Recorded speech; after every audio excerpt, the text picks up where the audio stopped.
فلسفہ حسین تقوی کا نام ہے، فلسفہ حسین قربانیوں کا نام ہے، اور فلسفہ حسین سجدوں کا نام ہے۔ وہاں کربلا کی وادیوں اور گھڑیوں میں امام حسین نے بہت دعائیں مانگی۔ ایک شخص اپنی والدہ کے قبر پہ جاتا تھا اور قرآن پڑھتا تھا، تو خواب میں والدہ آئیں، کہنے لگی بیٹا قرآن کا نور تجھے گھیر لیتا ہے، بیٹا میں تجھے دیکھ نہیں سکتی، ایک عمل دیتا ہوں اور اس سے بہت فائدہ ہوگا۔ سورۃ اخلاص کا پڑھا ہوا ہدیہ اللہ کی رحمت سے نوروں میں، برکتوں میں اور اللہ کی رحمتوں میں پہنچتا ہے 100%، اور جو مراد مانگے اللہ عطا کرتا ہے۔ السلام علیکم ورحمۃ اللہ وبرکاتہ۔ الحمد للہ والصلاۃ لأہلہا، اما بعد، اللہم صلی علی محمد عبدک ورسولک وصلی علی المؤمنین والمؤمنات والمسلمین والمسلمات، اللہم صلی علی محمد کما تحب وترضی لہ، اللہم صلی علی محمد وآل محمد۔ ہے آج بھی زمانے میں چرچا حسین کا، ہے آج بھی زمانے میں چرچا حسین کا، چلتا ہے ساری دنیا میں سکہ حسین کا۔ بھارت میں گر وہ آتا تو بھگوان کہتے ہم، بھارت میں گر وہ آتا تو بھگوان کہتے ہم، ہر ہندو نام پوجا میں جپتا حسین کا، ہر ہندو نام پوجا میں جپتا حسین کا۔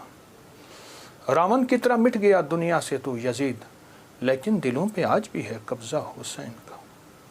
سر اپنا جو پٹکتی ہے پیاسوں کی یاد میں، لیتی ہے نام گنگا و جمنا حسین کا۔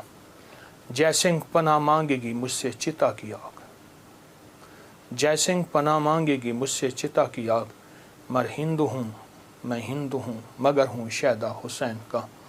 ہے آج بھی زمانے میں چرچا حسین کا۔ ایک ہندو کا اظہار عقیدت ہے اس کے مذہب کے مطابق، اس کے ایمان اور اس کے عقیدے کے مطابق۔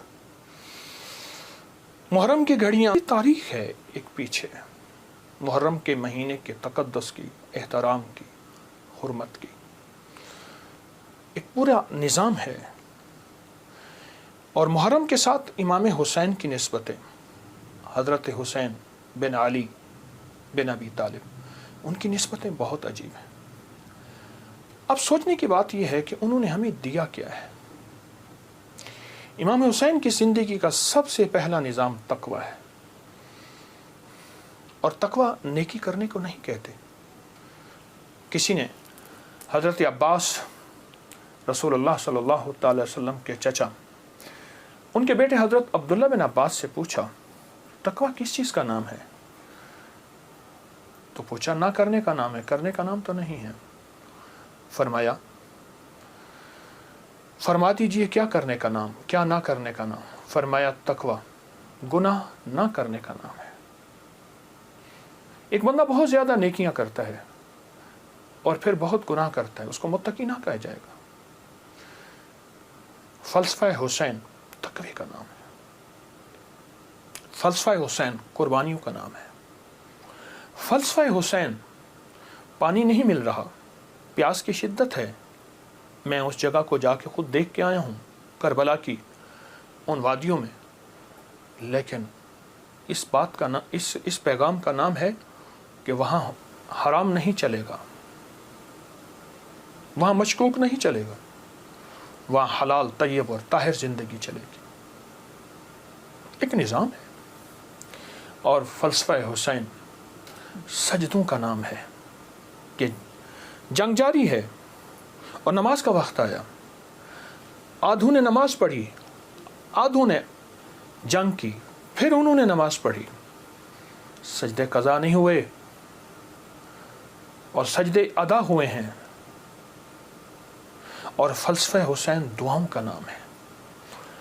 وہاں کربلا کی وادیوں اور گھڑیوں میں امام حسین نے بہت دعائیں مانگی، اور وہ دعاؤں کی پوری کتابیں اس وقت موجود ہیں۔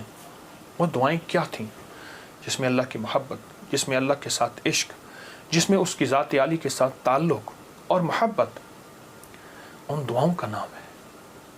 اور فلسفہ کربلا کا ایک پیغام دیتا ہے کہ خیال کرنا، جب ایک طرف حق ہے اور ایک طرف نہ حق ہے، اور وہ حق حلال کی شکل میں آئے، طیب طاہر کی شکل میں آئے، حلال کی شکل میں، طیب طاہر کی شکل میں آئے، تو پھر حلال کبھی نہ چھوڑنا. اور حرام کے اوپر تمہیں کائنات کیا تخت مل جائے اس کو کبھی اس کے قریب نہ جانا. زندگی کا ایک سفر میں آپ طے کر رہے ہیں اور طے کریں گے موت تک. وہ ہستیاں زندگی کا سفر طے کر گئیں لیکن انہیں ہم مردہ نہیں کہیں گے. بلیا سی مرنا نہیں گور پہ آ کوئی ہو, کہ ہم مرنے والے نہیں ہیں. اللہ کے عاشق ہمیشہ زندہ ہوتے ہیں اور اللہ کے عاشق ہمیشہ زندہ ہوتے ہیں اور زندگی کا سفر طے کرتے ہیں.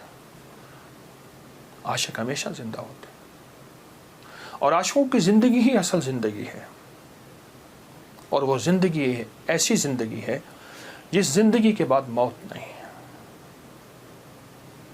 ایک عجیب واقعہ علامہ جلال الدین سیوطی رحمۃ اللہ نے لکھا ہے. ایک شخص اپنی والدہ کے قبر پہ جاتا تھا اور قرآن پڑھتا تھا. تو خواب میں والدہ آئیں, کہنے لگی بیٹا تو آ کے نا کچھ دیر بیٹھ جایا کر, پھر قرآن پڑھا کر, اس سے پہلے قرآن نہ پڑھا کر. کیوں؟ جب تو آتا ہے قرآن کا نور تجھے گھیر لیتا ہے. بیٹا میں تجھے دیکھ نہیں سکتی, تیرے قرآن پڑھنے سے میری قبر نوری, نورانی, روحانی, اس میں روشنی, اس میں برکت. لیکن میں تجھے دیکھنا بھی چاہتی ہوں. ماں ہوں, مام کی مامتا بیٹے کو دیکھ کے بھی کلیجہ ٹھنڈا کرتی ہے. یہ زندہ ہوتے ہیں, ان کو موت نہیں آتی. انتقال ہوتا ہے, انتقال کہتے ہیں منتقل ہوتے ہیں ایک عالم سے دوسرے عالم. یہ عالم شہود ہے, عالم ارواح سے آئے ہیں ہم, اور عالم برزخ کا سفر ہمارا جاری ہے, آنے والا ہے, جس کا نام موت ہے, فنا ہے. ان ہستیوں نے ہمیں ایک پیغام دیا, ان ہستیوں نے ہمیں ایک زندگی کا سبق دیا کہ کبھی بھی زندگی میں اگر یہ نظام آ جائے تو پھر حلال اور حرام کی پہچان کرنی ہے, پھر حق اور ناحق کی پہچان کرنی ہے.